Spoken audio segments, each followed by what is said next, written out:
ನಮ್ಮ ಪಕ್ಷದ ನಾಯಕರುಗಳಾಗಿರ್ತಕ್ಕಂಥ ಶ್ರೀಮತಿ ಸೋನಿಯಾ ಗಾಂಧೀಜಿ ಅವರಿಗೆ, ರಾಹುಲ್ ಗಾಂಧೀಜಿ ಅವರಿಗೆ, ಪ್ರಿಯಾಂಕಾ ವಾದ್ರಾ ಅವರಿಗೆ, ರಾಷ್ಟ್ರೀಯ ಅಧ್ಯಕ್ಷರಾಗಿರ್ತಕ್ಕಂಥ ಮಲ್ಲಿಕಾರ್ಜುನ್ ಖರ್ಗೆಜಿ ಅವರಿಗೆ, ಮುಖ್ಯಮಂತ್ರಿಗಳಾಗಿರ್ತಕ್ಕಂಥ ಸನ್ಮಾನ್ಯ ಡಿ.ಕೆ. ಶಿವಕುಮಾರ್ ಅವರಿಗೆ, ಮಾಜಿ ಮುಖ್ಯಮಂತ್ರಿಗಳಾಗಿರ್ತಕ್ಕಂಥ ಸನ್ಮಾನ್ಯ ಸಿದ್ದರಾಮಯ್ಯ ಅವರಿಗೆ,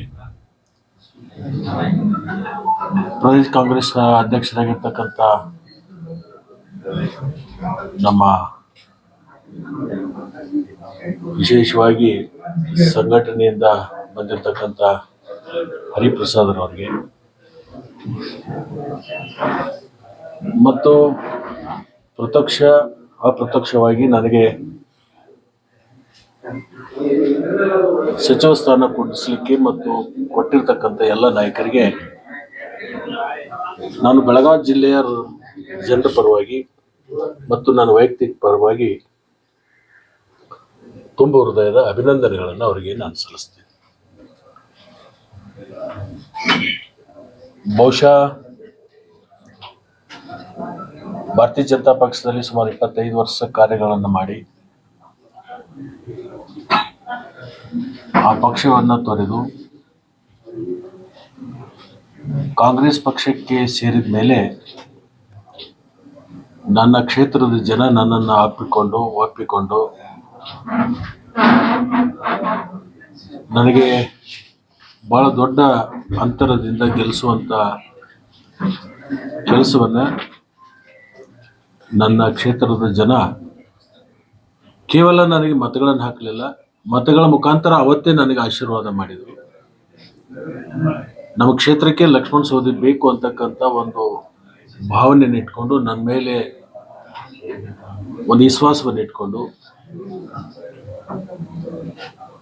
ಅನೇಕ ವರ್ಷಗಳಿಂದ ನನ್ನನ್ನು ಬೆಳೆಸಿರ್ತಕ್ಕಂಥ ಮತ್ತು ಪೋಷಣೆ ಮಾಡಿರ್ತಕ್ಕಂಥ ನನ್ನ ಕ್ಷೇತ್ರದ ಎಲ್ಲ ಮತದಾರ ಪ್ರಭುಗಳಿಗೆ ಮತ್ತು ವಿಶೇಷವಾಗಿ ನನ್ನ ಗೆಲುವಿಗೆ ಯಾವಾಗಲೂ ನನಗೆ ಬೆನ್ನೆಲುಬಾಗಿ ನಿಂತಿರ್ತಕ್ಕಂಥ ಹಿರಿಯರಿಗೆ ಮತ್ತು ಪ್ರಮುಖ ಕಾರ್ಯಕರ್ತರಿಗೆ ಅವರೆಲ್ಲರಿಗೂ ಕೂಡ ನಾನು ಅತ್ಯಂತ ತಲೆಬಾಗಿ ಅಭಿನಂದನೆಗಳನ್ನು ಸಲ್ಲಿಸ್ತೀನಿ. ಬಹುಶಃ ಇಡೀ ಚುನಾವಣೆ ಇರ್ಬೋದು, ಅವತ್ತಿಡದ ಇವತ್ತಿನ ತನಕ ಮಾಧ್ಯಮದ ಸ್ನೇಹಿತರು ಕೂಡ ನನಗೆ ಸಹಕಾರವನ್ನು ಕೊಟ್ಟಿದ್ದಾರೆ. ಕೆಲವೊಂದು ಸಂದರ್ಭದಲ್ಲಿ ನನಗೆ ಕಿವಿ ಮಾತುಗಳನ್ನು ಕೂಡ ಹೇಳಿದ್ದಾರೆ. ಅದು ರಾಜ್ಯ ಮಟ್ಟದ ಇರ್ಬೋದು, ಜಿಲ್ಲಾ ಮಟ್ಟದ ಇರ್ಬೋದು, ತಾಲೂಕು ಮಟ್ಟದ ಇರ್ಬೋದು, ಎಲ್ಲ ಮಾಧ್ಯಮದ ಸ್ನೇಹಿತರಿಗೂ ಕೂಡ ನಾನು ಅತ್ಯಂತ ಪ್ರಾಂಜಲ ಮನಸ್ಸಿನಿಂದ ಅವರಿಗೆ ಅಭಿನಂದನೆಗಳನ್ನು ಸಲ್ಲಿಸ್ತೀನಿ. ನಿಮಗೆಲ್ಲರಿಗೂ ಕೂಡ ಮುಂದೂ ಕೂಡ ನಿಮ್ಮೆಲ್ಲರ ಸಹಾಯ ಸಹಕಾರ, ನಿಮ್ಮ ಸಲಹೆ ನನಗೆ ಅವಶ್ಯಕತೆ ಇದೆ. ಅದನ್ನು ಕೂಡ ನಾನು ಬಯಸ್ತೀನಿ ನಿಮ್ಮಿಂದ. ವಿಶೇಷವಾಗಿ ಮುಖ್ಯಮಂತ್ರಿಗಳು, ರಾಷ್ಟ್ರೀಯ ನಾಯಕರು ನನ್ನ ಮೇಲೆ ಒಂದು ವಿಶ್ವಾಸವನ್ನು ಇಟ್ಕೊಂಡು ಒಂದು ಜವಾಬ್ದಾರಿಯನ್ನು ಕೊಟ್ಟಿದ್ದಾರೆ. ಬೆಳಗಾವಿ ಜಿಲ್ಲೆ ಇರಬಹುದು, ರಾಜ್ಯದಲ್ಲಿ ಅನೇಕ ಕ್ಷೇತ್ರಗಳಲ್ಲಿ ಸಂಘಟನೆ ಮಾಡೋದ್ರ ಮುಖಾಂತರ, ಸಾರ್ವಜನಿಕರ ಕಷ್ಟ ಕಾರ್ಪಣ್ಯಗಳಿಗೆ ಸ್ಪಂದನೆ ಮಾಡೋದ್ರ ಮುಖಾಂತರ, ಸರ್ಕಾರದ ಯೋಜನೆಗಳನ್ನು ಪಾರದರ್ಶಕವಾಗಿ ಅವ್ರ ಮನೆ ಬಾಗಿಲಿಗೆ ಮುಟ್ಟಿಸೋದ್ರಲ್ಲಿ ನನ್ನ ಪ್ರಾಮಾಣಿಕವಾಗಿರ್ತಕ್ಕಂಥ ಪ್ರಯತ್ನವನ್ನು ನಾನು ಮಾಡ್ತೀನಿ. ಪಕ್ಷದ ವರಿಷ್ಠರು ಏನು ಒಂದು ವಿಶ್ವಾಸ ಇಟ್ಟಿದ್ದಾರೆ, ನನ್ನ ಮೇಲೆ ಒಂದು ಭರವಸೆ ಇಟ್ಟಿದ್ದಾರೆ, ಅದಕ್ಕೆ ಕೊರತೆ ಆಗದ ನಿಟ್ಟಿನಲ್ಲಿ ನಾನು ಕಾರ್ಯವನ್ನು ಮಾಡಬೇಕು ಅಂತಕ್ಕಂಥ ಸಂಕಲ್ಪವನ್ನು ನಾನು ಮಾಡಿದೆ. ಆ ಸಂಕಲ್ಪ ಸಿದ್ಧಿ ಆಗಬೇಕಾದ್ರೆ ನಮ್ಮ ಅಧಿಕಾರಿಗಳಿರ್ಬೋದು, ಕಾರ್ಯಕರ್ತರಿರ್ಬೋದು, ಅವ್ರ ಸಹಕಾರ ಕೂಡ ನನಗೆ ಬೇಕಾಗುತ್ತೆ. ಅವರೆಲ್ಲರ ಒಂದು ಸಹಕಾರವನ್ನು ಪಡ್ಕೊಂಡು ರಾಷ್ಟ್ರೀಯ ನಾಯಕರಿಗೆ ಮತ್ತು ರಾಜ್ಯದ ನಾಯಕರಿಗೆ ಮತ್ತು ಮುಖ್ಯಮಂತ್ರಿಗಳಿಗೆ ಲಕ್ಷ್ಮಣ ಸವದಿ ಮೇಲೆ ಇಟ್ಟಿರ್ತಕ್ಕಂಥ ಭರವಸೆ ಖುಷಿ ಆಗಲಿಲ್ಲ, ಅದು ಯಶಸ್ವಿ ಆಯಿತು ಅನ್ನುವಂಥ ಒಂದು ಭಾವನೆ ಬರುವ ನಿಟ್ಟಿನಲ್ಲಿ ನಾನು ಕಾರ್ಯವನ್ನು ಮಾಡ್ತೀನಿ. ಹೆಚ್ಚು ಅಭಿವೃದ್ಧಿ ಪರವಾಗಿರ್ತಕ್ಕಂಥ ಚಿಂತನೆಯನ್ನು ಮಾಡೋಣ. ಸ್ವಾವಲಂಬಿ ಬದುಕನ್ನು ಕಟ್ಟಲಿಕ್ಕೆ ಬಡವರಿಗೆ ಕೊಟ್ಟಿರ್ತಕ್ಕಂಥ ಯೋಜನೆಗಳೇನಿದ್ದಾವೆ ಅದರ ಜೊತೆಗೆ ಅಭಿವೃದ್ಧಿಯಲ್ಲಿ 3 ತರ ಬರುತ್ತೆ: ಅಲ್ಪಾವಧಿ, ಮಧ್ಯಮಾವಧಿ ಮತ್ತು ದೀರ್ಘಾವಧಿ. ಈ 3 ಹಂತದಲ್ಲೂ ಕೂಡ ನಾವು ಕಾರ್ಯಗಳನ್ನು ಮಾಡಬೇಕಾಗುತ್ತೆ. ಜಿಲ್ಲೆಯ ಎಲ್ಲ ಶಾಸಕರನ್ನು ಕೂಡ ವಿಶ್ವಾಸಕ್ಕೆ ತಗೊಂಡು ಒಟ್ಟಾಗಿ ಒಂದಾಗಿ ಸರ್ಕಾರಕ್ಕೆ ಒಳ್ಳೆಯ ಹೆಸರನ್ನು ತರಲಿಕ್ಕೆ, ಪಕ್ಷಕ್ಕೆ ಒಳ್ಳೆಯ ಹೆಸರನ್ನು ತರಲಿಕ್ಕೆ ಏನ್ಯಾವ ಕರ್ಮಗಳನ್ನು ಮಾಡಬೇಕು ಆ ಕೆಲಸವನ್ನ ನಾನು ಮಾಡ್ತೀನಿ. ನಿಮ್ಮ ಸಹಕಾರ ಕೂಡ ನನಗೆ ಬೇಕು. ಧನ್ಯವಾದ. ತಮಗೆ ಸಚಿವ ಸ್ಥಾನ ಕೊಡಬೇಕಿದೆ, ಅನಿವಾರ್ಯತೆ ಆಗಿದೆ, ತಮ್ಮ ಸಾಮರ್ಥ್ಯಕ್ಕೆ ಸಿಕ್ಕಿದ್ದು ಜಿಲ್ಲೆಯಲ್ಲಿ ಎರಡೆರಡು ರೀತಿ ಏನ್ ಮಾಡ್ತಾ ಇದ್ದಾರೆ. ಇದನ್ನ ನಾನು ವಿಶ್ಲೇಷಣೆ ಮಾಡೋಕ್ಕಿಂತ ನೀವೇ ವಿಶ್ಲೇಷಣೆ ಮಾಡಿ ಬರೆದ್ಬಿಟ್ರೆ ಒಳ್ಳೇದು ಅಂತ ನಾನು ಭಾವಿಸ್ಕೊತೇನೆ. ಸರ್, ಈಗ ದೆಹಲಿಯಲ್ಲಿ ಮುಖ್ಯಮಂತ್ರಿಗಳು ಎಲ್ಲ ಬೆಳಗಾವಿ ಜಿಲ್ಲೆಯ ನಾಯಕರ ಸಭೆ ಕರೆದಿ ಯಾವ ರೀತಿಯ ಒಂದು ಸಲಹೆಗಳನ್ನು ಕೊಟ್ಟರು, ಸೂಚನೆಗಳನ್ನು ಕೊಟ್ಟರು? ಒಟ್ಟಾಗಿ ಹೋಗ್ಬೇಕು, ಒಂದಾಗಿ ಹೋಗ್ಬೇಕು, ಮನಸ್ತಾಪಗಳು ಇರಬಾರ್ದು. 2028ಕ್ಕೆ ಪಕ್ಷ ಪುನಃ ಅಧಿಕಾರಕ್ಕೆ ಬರಬೇಕಾದ್ರೆ ಬೆಳಗಾವಿ ಜಿಲ್ಲೆಯಲ್ಲಿ ಅಷ್ಟೇ ಅಲ್ಲ, ಇಡೀ ರಾಜ್ಯದಲ್ಲಿ ಕಾಂಗ್ರೆಸ್ ಪಕ್ಷದ ಶಾಸಕರು, ಕಾರ್ಯಕರ್ತರು ಒಟ್ಟಾಗಿ ಹೋಗ್ಬೇಕು, ಒಂದಾಗಿ ಹೋಗ್ಬೇಕು. ಆ ನಿಟ್ಟಿನಲ್ಲಿ ನೀವೆಲ್ಲರೂ ಕೂಡ ಒಮ್ಮನಸ್ಸಿನಿಂದ ಕಾರ್ಯಗಳನ್ನು ಮಾಡಬೇಕು, ಒಮ್ಮನಸ್ಸಿನಿಂದ ಹೋಗ್ಬೇಕು ಅಂತಕ್ಕಂಥ ಮಾತುಗಳನ್ನು ಹೇಳಿ. ಸರ್, ಇವಾಗ ಸಚಿವರಾಗಿದ್ದೀರಿ, ಯಾವ ಖಾತೆ ಮೇಲೆ ಇಂಟ್ರೆಸ್ಟ್ ಇದೆ ಸರ್? ಖಾತೆಗಳ ಬಗ್ಗೆ ಚರ್ಚೆ ಮಾಡಬಾರ್ದು. ಯಾವುದೇ ಖಾತೆಗಳಿದ್ದರೂ ಕೂಡ ಅದನ್ನು ಯಾರು ಚೆನ್ನಾಗಿ ನಿರ್ವಹಿಸ್ತಾರೋ ಆ ಖಾತೆಗೆ ಬೆಲೆ ಬರುತ್ತೆ. ಸರ್, ಈಗ ಮಹಿಳಾ ಸಚಿವರು ಇಲ್ಲ, ಯಾವಾಗ ತುಂಬ್ಕೋತೀರಿ ಅಂತ? ಬಹುತೇಕ ಬಹಳ ಬೇಗನೆ ಅದನ್ನ ಭರ್ತಿ ಮಾಡುವಂತದ್ರಲ್ಲಿ ಚಿಂತನೆಯನ್ನ ಇವತ್ತು ಮುಖ್ಯಮಂತ್ರಿಗಳು ಮಾಡ್ತಾ ಇದ್ದಾರೆ. ಸ್ಪೀಕರ್ ಅವ್ರನ್ನ ಕಿತ್ತು ಹೋಗೋದ್ರು, ಬಿಜೆಪಿ ಗುಂಡ ವರ್ತನೆ ಮಾಡಿ ಅಂತ ಹೇಳಿ ಆರೋಪ ಮಾಡ್ತಾರೆ. ಯಾರು? ಅಶೋಕ್ ಅವ್ರು ಮಾಡಿದ್ದಾರೆ. ಭೋಜೇಗೌಡ್ರದ್ದು ಏನೇನಾಗಿತ್ತು? ಏನಿದ್ರು ಭೋಜೇಗೌಡರು? ಯಾವ ತರದ? ಹೇಳಿದ್ರು, ನನ್ ಮುಂದ್ಗಡೆ ಕಸಬಂದ್ರೆ ರಾಜೀನಾಮೆ ಕೊಡಪ್ಪಾನಿ ಅಂತ ಹೇಳಿದ್ರು. ನೋಡಿ, ಈ ರೀತಿ ಯಾವಾಗೂ ಆಗಿರ್ಲಿಲ್ಲ ಅಂತ ಯಾರು? ನಾನು ಹೊರಟಿವ್ರ ಬಗ್ಗೆ ಅಪಾರವಾಗಿರ್ತಕ್ಕಂಥ ಗೌರವವನ್ನು ಇಟ್ಕೊಂಡಿರ್ತಕ್ಕಂಥ ಒಬ್ಬ ವ್ಯಕ್ತಿ. ಸ್ವತಃ ಅವರು ಮುಖ್ಯಮಂತ್ರಿಗಳ ಮನೆಗೆ ಹೋಗಿದ್ದಾರೆ, ಅವರು ಮುಖ್ಯಮಂತ್ರಿಗಳ ಕಡೆಯಿಂದ ಸತ್ಕಾರ ಸ್ವೀಕಾರ ಮಾಡ್ಕೊಂಡಿದ್ದಾರೆ. ಗೌರವಯುತವಾಗಿ ಅದನ್ನು ಸ್ಥಾನವನ್ನು ಬಿಟ್ಕೊಟ್ಟಿರ್ತಕ್ಕಂಥದ್ದು ನಾನು ಮಾಧ್ಯಮದ ಮುಖಾಂತರ ನೋಡಿ. ಆಂತರಿಕ ವಿಚಾರ ಬಗ್ಗೆ ನನಗೆ ಗೊತ್ತಿಲ್ಲ, ಅದ್ರ ಬಗ್ಗೆ ನಾನು ಹೇಳ್ತಕ್ಕಂಥದ್ದು ಅದು ಸರಿನೂ ಅಲ್ಲ. ಬಿಜೆಪಿ ಬರ ಅಧ್ಯಯನ ಪರಿಸ್ಥಿತಿಯನ್ನು ಮಾಡಕ್ ಬರ್ತಿದ್ದಾರೆ, ಬೆಳಗಾವಿ ಸೇರಿದಂತೆ ಬೇರೆ ಬೇರೆ ಕಡೆ ಮಾಡ್ತಿದ್ದಾರೆ. ಏನ್ ಹೇಳ್ತೀರಿ? ಮಾಡ್ಬೇಕಾಗುತ್ತೆ, ಅವ್ರ ಕರ್ತವ್ಯ ಅದು. ವಿರೋಧ ಪಕ್ಷವಾಗಿ ಹೋಗ್ಬೇಕಾಗುತ್ತೆ, ತಿರುಗಬೇಕಾಗುತ್ತೆ, ನೋಡ್ಬೇಕಾಗುತ್ತೆ, ಅಧಿವೇಶನ ಸಂದರ್ಭದಲ್ಲಿ ನಮ್ಮ ಗಮನ ಸೆಳಿಬೇಕಾಗುತ್ತೆ. ಅವ್ರ ಜವಾಬ್ದಾರಿ. ಮತ್ತೇನು ಹಾಸ್ಕೊಂಡು ಮನ್ಕೊಳಕ್ಕಿದ್ದಾರೆ ವಿರೋಧ ಪಕ್ಷ. ಈಗ 136 ಶಾಸಕರು ಇರುವಂತ ಕಾಂಗ್ರೆಸ್ ಸರ್ಕಾರ ಇಲ್ಲಿವರೆಗೂ ಟೇಕಪ್ ಆಗ್ತಾ ಇಲ್ಲ ಅನ್ನೋಂಥದ್ದು. ನಾಯಕತ್ವ ಬದಲಾವಣೆ ಆಯ್ತು, ಸಚಿವ ಸಂಪುಟ ವಿಸ್ತರಣೆ, ಖಾಸಗಿ ವಿಸ್ತರಣೆ ಇದರಲ್ಲಿ ಹೋಗ್ತಾ ಇದೆ. ಜೊತೆಗೆ ನೆರೆ ಒಂದ್ ಕಡೆ ನೆರೆ ಇದೆ, ಒಂದ್ ಕಡೆ ಬರ ಇರುವಂತದ್ದು. ಹಂಗಾಗಿ ಎಲ್ಲೋ ಒಂದ್ ಕಡೆ ಸರಿಯಾಗಿ ಟೇಕಪ್ ಆಗ್ತಾ ಇಲ್ಲ, ಇದ್ರಲ್ಲಿನ ಕಾಲ ಕಳಿತಿದ್ದಾರೆ ಅನ್ನೋದು ಯಾರು ಹೇಳ್ತಾರೆ? ಚರ್ಚೆ ಆಗ್ತಿದೆ ಸರ್, ಬಿಜೆಪಿ ಆರಂಭ ಮಾಡಿದ್ದಾರೆ. ಚರ್ಚೆ ಆಗುತ್ತೆ ರೀ. ಅವರು ವಿರೋಧ ಪಕ್ಷ ಅವ್ರು ಚರ್ಚೆ ಮಾಡ್ಲೇಬೇಕು. ಜೀವಂತವಾಗಿ ಉಳಿಬೇಕಾದ್ರೆ ಅವ್ರು ಚರ್ಚೆ ಮಾಡ್ಬೇಕು, ಇಲ್ಲಾಂದ್ರೆ ಅವರು ಕೋಮಕ್ಕೆ ಹೋಗ್ತಾರೆ. ಚರ್ಚೆ ಮಾಡ್ಬೇಕಾಗತ್ತೆ. ವಿರೋಧ ಪಕ್ಷ ಜೀವಂತವಾಗಿ ಇಡ್ಬೇಕಾದ್ರೆ ಮತ್ತು ಅವರು ಇದನ್ನ ಮಾಡದೆ ಹೋದ್ರೆ 28ಕ್ಕೆ ವಿರೋಧ ಪಕ್ಷದಲ್ಲೂ ಕೊಡಕ್ಕೆ ಅವ್ರಿಗೆ ಅವಕಾಶ ಇರಲ್ಲ. ಬೇರೆ ಯಾರಾದ್ರೂ ಬರ್ಬೋದು. ಮತ್ತೆ ಅಟ್ಲೀಸ್ಟ್ 28ಕ್ಕೆ ವಿರೋಧ ಪಕ್ಷ ಸ್ಥಾನಗಳಾದ್ರೂ ಕಾಯ್ಕೋಬೇಕಲ್ಲ ಅವ್ರು. ಅದಕ್ಕೂ ಸ್ವಲ್ಪ ಅವ್ರು ಓಡಾಡ್ಬೇಕಾಗತ್ತೆ. ಅವ್ರು ಓಡಾಡಿ ಅಧ್ಯಯನ ಮಾಡಿ ನಮಗೇನು ಸಲಹೆಗಳನ್ನು ಕೊಡ್ತಾರೆ ಅದನ್ನ ಸಲಹೆಗಳನ್ನು ಸ್ವೀಕಾರ ಮಾಡ್ತೀವಿ. ಒಂದು, ಮೊನ್ನೆ ಮುಖ್ಯಮಂತ್ರಿಗಳು ಸಂಪುಟ ವಿಸ್ತರಣೆ ಆದ್ಮೇಲೆ ಸಚಿವ ಸಂಪುಟದ ಸಭೆಯನ್ನ ಕರೆದಿದ್ರು. ಖಾತೆ ಅದನ್ನ ಆಮೇಲೆ ನೋಡೋಣ, ಆಮೇಲೆ ಅದನ್ನೆಲ್ಲವೂ ಕೂಡ ಹಂಚಿಕೆ ಮಾಡ್ತೀವಿ. ತಕ್ಷಣದಿಂದ 31 ಜಿಲ್ಲೆಗೂ ಪ್ರತಿಯೊಬ್ಬ ಸಚಿವರು ಆ ಜಿಲ್ಲೆಗೆ ಹೋಗ್ಬೇಕು, 2 ದಿವಸ ಸಂಚಾರ ಮಾಡಬೇಕು. ಪ್ರತಿಯೊಂದು ವಿಧಾನಸಭೆಯ ಕ್ಷೇತ್ರಗಳಿಗೆ ಭೇಟಿ ಕೊಡಬೇಕು.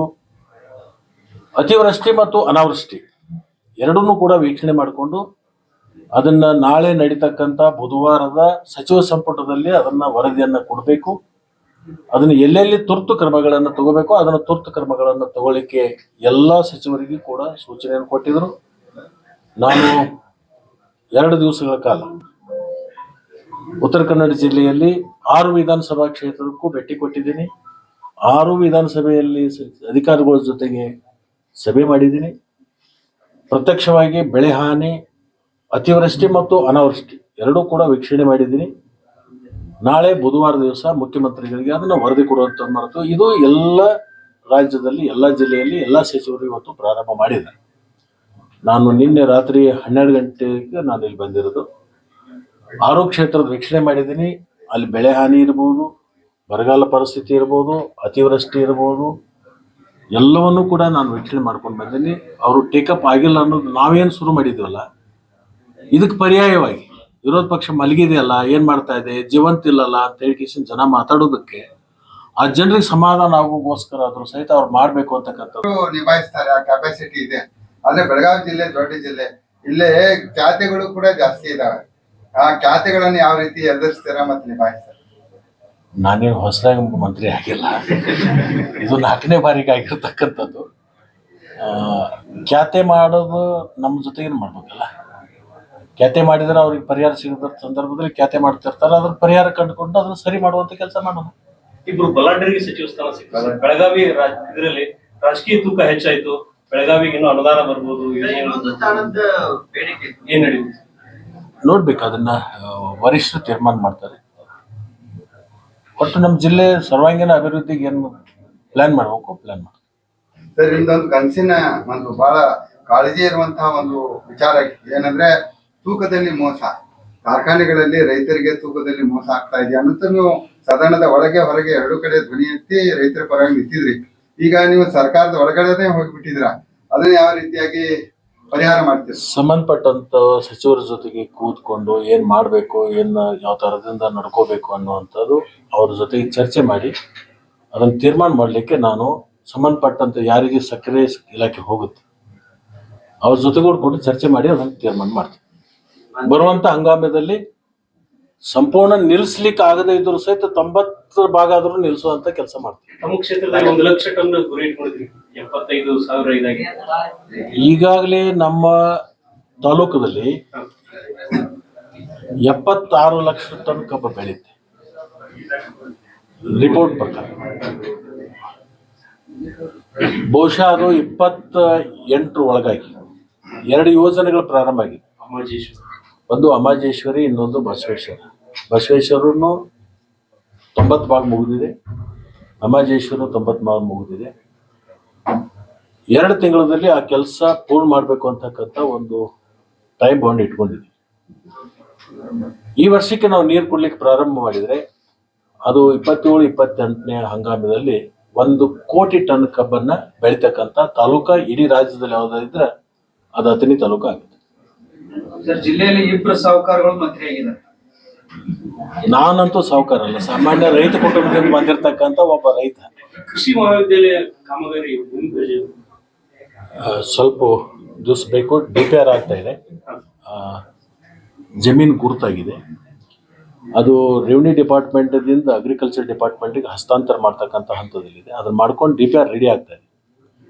ಅದಾದ್ಮೇಲೆ ಟೆಂಡರ್ ಪ್ರಕ್ರಿಯೆ ಮುಗಿಸ್ಕೊಂಡು ಅದನ್ನ ಮುಂದೆ ನಮ್ಮ ಅಮಾಜೇಶ್ವರಿ ಯೋಜನೆ ಉದ್ಘಾಟನಾ ಸಮಾರಂಭ ಏನು ಬರುತ್ತಲ್ಲ ಆ ಸಂದರ್ಭದಲ್ಲಿ ಭೂಮಿ ಪೂಜೆ ಮಾಡಬಹುದು ಅಂತಕ್ಕಂಥ ಒಂದು ಆಲೋಚನೆ ಇದೆ. ಸರ್, ಈಗ ಇನ್ನೊಂದು, ಲಕ್ಷ್ಮಣ್ ಸವದಿ ಅವರು ಪಕ್ಷದ ಕಾರ್ಯಕ್ರಮಗಳಲ್ಲಿ ಹೆಚ್ಚಾಗಿ ಭಾಗವಹಿಸುವುದಿಲ್ಲ, ಪಕ್ಷದ ಕಚೇರಿಗೆ ಬರುವುದಿಲ್ಲ ಅನ್ನುವಂತ ಒಂದು ಆರೋಪ ಇದೆ ಸರ್. ಪಕ್ಷದ ಕಚೇರಿಗೆ ಕಾರ್ಯಕರ್ತರನ್ನು ಭೇಟಿಯಾಗುವಂತ ಕಾರ್ಯಕ್ರಮ ನಾನು ಯಾವುದೇ ಜಿಲ್ಲೆಗೆ ಹೋಗಲಿ, ಯಾವುದೇ ತಾಲೂಕಕ್ಕೆ ಹೋಗಲಿ, ಹೋದ್ಮೇಲೆ ಮೊದಲನೇ ಭೇಟಿ ಪಕ್ಷದ ಕಾರ್ಯಾಲಯ. ನಿನ್ನೆ ನಾನು 6 ಕ್ಷೇತ್ರದಲ್ಲಿ ಹೋದಾಗ 6 ಕ್ಷೇತ್ರದ ಅಲ್ಲಿ ವಿಧಾನಸಭಾ ಕ್ಷೇತ್ರದ ಏನು ತಾಲೂಕು ಮಟ್ಟದ ಕಚೇರಿಗಳಿದ್ದಾವೆ, ಕಾರ್ಯಾಲಯಗಳಿದ್ದಾವೆ, ಅಲ್ಲಿ ಭೇಟಿಯಾಗಿ ಆಮೇಲೆ ಅಧಿಕಾರಿಗಳ ಸಭೆ ಮಾಡಿದ್ದೀನಿ. ನಾನು ಇವತ್ತು ದಿಢೀರಂತೆ ಈ ಕಡೆ ಬಂದಿರತಕ್ಕಂಥ ಇವತ್ತು ನಾನು ಕಚೇರಿಗೆ ಯಾಕೆ ಹೋಗೋದಿಲ್ಲ ಅಂದರೆ ಅವ್ರಿಗೆ ಯಾರಿಗೆ ನಾನು ತಿಳಿಸಿಲ್ಲ. ನಾನು ಕಾರವಾರ ಮುಗಿಸ್ಕೊಂಡು ಆಕಸ್ಮಿಕವಾಗಿ ಬಂದಿರತಕ್ಕಂಥದ್ದು, ಒಂದು ನಿಗದಿ ಮಾಡಿಕೊಂಡು ಪಕ್ಷದ ಕಚೇರಿಯಲ್ಲಿ ಕೂತ್ಕೊಂಡು ಬರೀ ನಾಮಕವಾಸ್ತಕ್ಕೆ ಹೋಗಿ ಭೇಟಿ ಆಗೋದಲ್ಲ, ಫೇಸ್ ವಾಶ್ ಮಾಡಲಿಕ್ಕಲ್ಲ. ಹೋಗಿ 1 ಗಂಟೆ 2 ಗಂಟೆ ಕೂತು ಕಾರ್ಯಕರ್ತರ ಭಾವನೆ ಏನಿದೆ, ಕಾರ್ಯಕರ್ತರ ಅನಿಸಿಕೆ ಏನಿದೆ, ಅವ್ರ ಸಲಹೆಗಳೇನಿದ್ದಾವೆ, ಅವರು ಯಾವ ಥರದಿಂದ ಮುಂದೆ ನಡ್ಕೋಬೇಕು ಅಂತಕ್ಕಂಥದ್ದನ್ನು ಇಬ್ಬರ ಮಧ್ಯದಲ್ಲಿ, ಕಾರ್ಯಕರ್ತರ ಮತ್ತು ಮುಖಂಡರ ಮಧ್ಯದಲ್ಲಿ ಹೇಗಿರಬೇಕು ಅಂತಕ್ಕಂಥದ್ದನ್ನು ನಾವು ಚರ್ಚೆ ಮಾಡಿಕೊಂಡು ಭೇಟಿಯಾಗಲಿಕ್ಕೇನೋ ಒಂದು 5 ನಿಮಿಷ ಹೋಗ್ಬೋದು. ದೇವಸ್ಥಾನಕ್ಕೆ ಹೋಗಿ ನಮಸ್ಕಾರ ಮಾಡಿ ಬಂದಂಗೆ ಮಾಡಿದ್ರೆ ಅದು ಕಾರ್ಯಾಲಯಕ್ಕೆ ಹೋದಂಗೂ ಅಲ್ಲ. ಸಮಯ ನಿಗದಿ ಮಾಡಿಕೊಂಡು ಎಲ್ಲ ಪದಾಧಿಕಾರಿಗಳನ್ನು ಅವತ್ತು ಕರೆಸಿಕೊಂಡು ಅಲ್ಲಿ ಕೂತ್ಕೊಂಡು 2 ಗಂಟೆ ಕೂತ್ಕೊಂಡಾಗ ಅದಕ್ಕೊಂದು ಅರ್ಥ ಇರ್ತದೆ. ನೆಪಕ್ಕೆ ಮಾತ್ರ ಅದು ಹೋಗೋದಲ್ಲ ಅಂತ ನನ್ನ ಸರ್, ಈಗ ಭಾವನೆ. ಒಂದು ವಿಚಾರ, ತಾವು ಮಿನಿಸ್ಟರ್ ಆಗೋದಕ್ಕಿಂತ ಪೂರ್ವದಲ್ಲಿ ಇನ್ನೊಬ್ರು ಸಚಿವರು, ತಾವು ಸಿಎಂ ಅವರು ಬೆಳಗಾವಿ ಏನ ಮುಖಂಡರಿದ್ದಾರೆ, ಒಂದು ಕನ್ನಡ ಭವನದಲ್ಲಿ ದೆಹಲಿಯಲ್ಲಿ ಸಭೆ ಆಯ್ತು ಅನ್ನೋ ಒಂದು ವಿಚಾರ ಹೊರಗಡೆ ಬರ್ತಾ ಇದೆ. ಏನಾದ್ರು ಆ ರೀತಿ ಏನಾದ್ರು ಚರ್ಚೆ ಆಯ್ತಾ ಸರ್? ತಮ್ಮ ವಿರೋಧ ಮಾಡಿದ್ರು, ಖಾತೆ ಕೊಡ್ಬೇಕಾದ್ರೆ ಇಲ್ಲಿಯವರು ಪ್ರಭಾವಿ ಸಚಿವರು ವಿರೋಧ ಮಾಡಿರೋ ಅನ್ನೋದು ಆರೋಪ ಇದೆ. ಆರೋಪ ರೀ ಅವು. ಸರ್ ಆ ರೀತಿ ಆರೋಪ ಚರ್ಚೆ ಬೇರೆ, ಆಯ್ತಾ ಸರ್? ಸತ್ಯ ಬೇರೆ. ಬೆಳಗಾವಿ ಈಗ ನಿನ್ನ ಮೇಲೆ ನಾನು ಆರೋಪ ಮಾಡ್ತೀನಿ, ನನ್ನ ಬಗ್ಗೆ ನಿನ್ನ ಒಳ್ಳೆ ಭಾವನೆ ಇಲ್ಲಪ್ಪ ಅಂತೇಳಿ ಆರೋಪ ಮಾಡ್ತೀನಿ, ಬಟ್ ನೀ ಹೇಳ್ಬೇಕಲ್ಲ. ಹಾಗೇನಿಲ್ಲ. ಮುಖ್ಯಮಂತ್ರಿಗಳು ಕರ್ನಾಟಕ ಭವನದಲ್ಲಿ ಇದ್ದಂಥ ಸಂದರ್ಭದಲ್ಲಿ ಸಹಜವಾಗಿ ಎಲ್ಲರೂ ಕೂಡಿದ್ವಿ.